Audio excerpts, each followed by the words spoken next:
Vous êtes toujours sur Décideur TV dans la matinale. Femmes entrepreneurs, pourquoi sont-elles si peu nombreuses à se lancer? On en parle tout de suite avec mon invitée, Laetitia Declercq, cofondatrice du cabinet de conseil en stratégie orale Witscom. Laetitia, bonjour. Bonjour Arnaud, merci pour votre invitation. Quels sont les chiffres en matière d'entrepreneuriat féminin?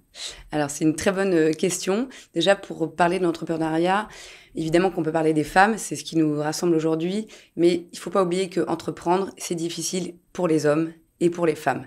Tout ça, c'est très mixte. Simplement, on peut effectivement parler des faits. En France, encore l'an dernier, il n'y a eu que 32% d'entrepreneurs qui étaient des femmes. Donc ça veut bien dire qu'il y a une marge de progression qui est intéressante et qu'il y a plein de talent caché derrière beaucoup de femmes, qu'elles soient déjà en poste, qu'elles soient chez elles, qu'elles soient mariées ou pas. Voilà, il y a beaucoup de femmes qui ont des très beaux projets et qui ont du mal à les porter. Et nous, on est justement là pour les aider à se révéler. Alors, comment lever justement ces difficultés rencontrées par les femmes? Ces femmes, pour la plupart, ouais, on le sait, elles ont des problèmes de timidité, de manque de confiance en elles, ou même de fonds financiers, voilà, pour se lancer dans leur projet. Mais surtout, il y a une chose, c'est qu'il y en a peu d'entre elles qui se forment à la communication, à la présentation de leur projet. Et comment vous voulez, Arnaud, quand vous avez un super projet que vous vraiment vous le portez dans votre cœur, vous êtes persuadé que ça va pouvoir améliorer considérablement la vie de certaines personnes ou le bien-être même des gens en général. Et si vous l'incarnez pas complètement, si vous n'avez pas à transmettre justement ces valeurs, comment vous voulez qu'on vous suive, que votre banquier vous suive, que votre mari, que vos amis vous vraiment soient embarqués avec vous? Et pour ça, nous, on a la solution, c'est qu'on a un cabinet expert en stratégie orale avec un training center et justement des salles de formation chez nous. Et on accueille tous les jours des hommes, des femmes, des dirigeants, des dirigeantes, des entrepreneurs, entrepreneuses et futurs entrepreneurs et futures entrepreneuses qui viennent pour qu'on les aide vraiment à faire mieux passer leur message. Quel type de formation concrètement? Alors, on en a plusieurs, mais on en a surtout une qui s'appelle Orality. C'est un parcours qui dure 20 heures, dans lequel on rassemble 4 dirigeants et dirigeantes d'entreprises différentes, donc qui ne se connaissent pas, et ils viennent travailler avec 8 de nos experts, donc des journalistes comme vous, Arnaud, des experts en stratégie orale, des experts en gestion du trac, en gestion des émotions. Et on a créé une méthode qui s'appelle Sport et qui est une méthode imparable pour vous rendre comme un vrai ambassadeur. Donc, première chose, formation. Autre solution? D'autres solutions, il y en a beaucoup, mais celle-là, c'est quand même la première parce que Arnaud, une fois que vous savez mieux communiquer, tout vous suit.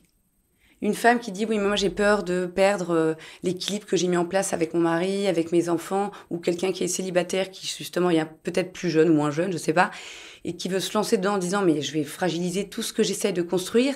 Et bien, si vraiment vous incarnez votre message, si vous êtes sûr de votre projet, tout le monde va vous suivre et ça sera vraiment un cercle vertueux magnifique.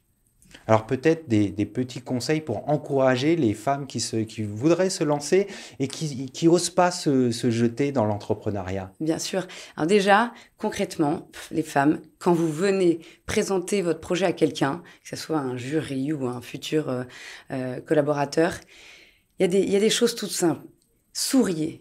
Ayez les 2 pieds ancrés dans le sol. Ne parlez pas comme vous le faites à l'écrit. Parce que pour beaucoup, et je pense que vous en connaissez encore plus que moi, Arnaud, on a souvent tendance, surtout en France, à parler de la même façon que ce qu'on écrit. On n'a pas l'habitude de la communication orale. Non, Effectivement. exactement. Vous avez tout à fait raison. Et voilà, et c'est là où ça pêche. On ne peut pas s'exprimer de la même façon sur LinkedIn, dans un mail, devant un journaliste, devant 50 personnes, devant une assemblée encore plus large. Donc Il y a des adapter codes. son discours. Tout à fait. Exactement. Et en plus, on voit dans les chiffres qu'il y a à peu près 82% de femmes qui sont dans la vie active, qui pensent à l'entrepreneuriat. Parce que ce que je trouve intéressant, c'est de rappeler que l'entrepreneuriat, c'est bien pour celles qui cherchent justement à rentrer dans la vie active. Mais nous, ce qu'on voit chez Witscom, on accueille énormément de femmes qui sont DRH, DG même, qui ont des postes à haute responsabilité. Et elles aussi, de temps en temps, il leur manque cette petite chose en plus qui leur permet d'entreprendre dans leur groupe. On peut avoir l'impression que c'est que pour celles qui sont pas salariées, mais pas du tout. Vous prenez une femme qui est dans un grand groupe du CAC 40, qui est depuis 10 ans, mais qui a quand même un projet en tête pour son groupe. Et bien pour moi, elle a la même problématique que quelqu'un qui n'est pas salarié. Et encore une fois, la solution, c'est de se former. c'est d'adopter les codes de l'oral, de l'oralité, et d'avoir un message clair, impactant. On va terminer là-dessus. Merci donc pour ces conseils éclairants. Merci beaucoup Arnaud.